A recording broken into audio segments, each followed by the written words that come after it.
koska ei ole mitään mekanismia, mikä tekisi alkusolusta appelsiineja, norsuja ja ihmisiä.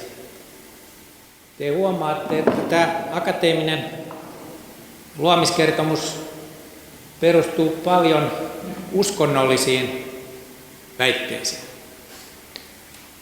Kyseessä on alkuperätiede. Meillähän on tiedettä, jonka avulla tehdään kännyköitä.